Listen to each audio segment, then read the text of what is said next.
So YouTube featured a video called I Am a Muslim. You know what that means? Oh, now, let's see what he says. Oh, it's about stereotypes. Ugh. Awkward.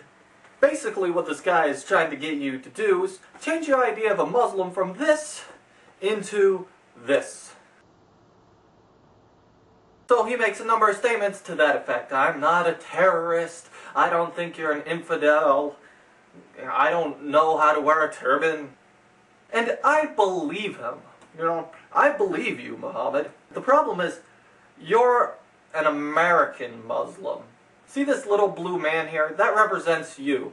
And the little red men represent the world population of Muslims. Yeah.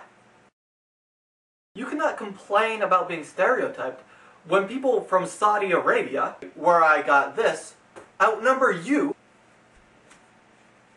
by 5 to 1. And Muslims worldwide outnumber American Muslims by 200 to 1.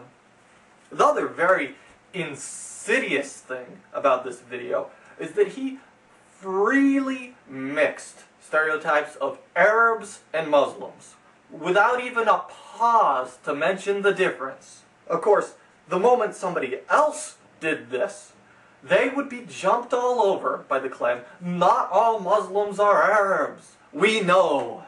But when Muslims perpetuate this and go, I'm being stereotyped because of flying carpets and camels, it feeds into an insidious mix between identifying race with religion, which is a desperate attempt to shield Islam from criticism under the guise of racism. I don't know how many times I have to repeat this. You cannot be racist against a Muslim. Muslims need to come to grips with the fact that it is not always the extremism that we object to. It is simply your religion. It is not the extremists who condemn homosexuality. It is not the extremists who support restrictions on free speech. It is not the extremists who oppose women's reproduction rights every bit as strong as every Christian nutjob there is.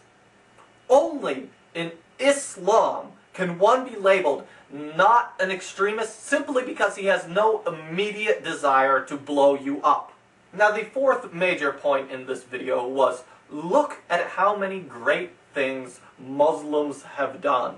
And he does, as every Muslim always does, mentions algebra. 2 points. A, it's not true that Muslims invented algebra all on their own. They borrowed a great deal from the Greeks and a great deal from the Indians.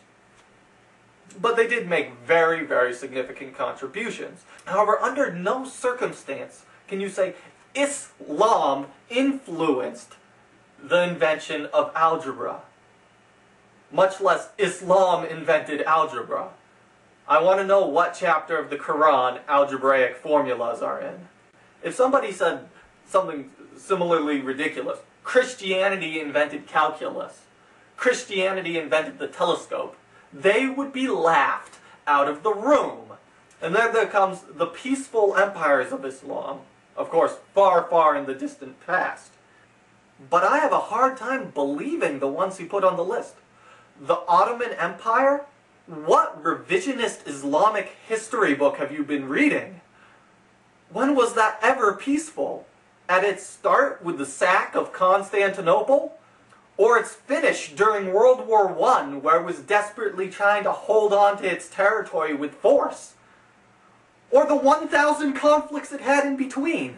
And he mentions the Spanish Islamic Empire as one, which was never a Spanish Islamic Empire. There was a Moorish invasion of Spain, but it's really got to take some twisted logic to call an invasion peaceful.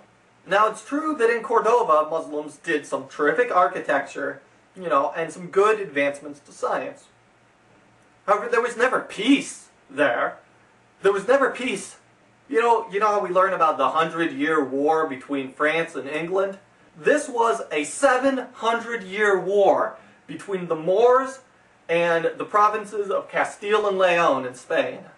700 years. I don't know whether it's a lack of logic or a distorted view of history that can call a 700-year invasion a peaceful empire. But when you complain about being stereotyped, remember, you are this Muslim and they are these Muslims. You are the minority. You, in no way, represent the majority of Muslims.